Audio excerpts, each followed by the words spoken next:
ঈশ্বরের নামে শপথ করিতেছি যে বিধি দ্বারা স্থাপিত ভারতের সংবিধানের প্রতি আমি অকৃত্রিম নিষ্ঠা ও আনুগত্য পোষণ করিব।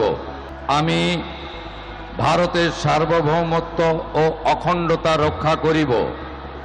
পশ্চিমবঙ্গ রাজ্যের মুখ্যমন্ত্রী রূপে আমার কর্তব্যসমূহ নিষ্ঠাপূর্বক এবং বিবেকসম্মতভাবে নির্বাহ করিব এবং ভয় বা পক্ষপাত, প্রীতি বা বিদ্বেষ রহিত হইয়া সকল শ্রেণীর জনগণের প্রতি সংবিধান ও বিধি অনুসারে ন্যায় আচরণ করিব।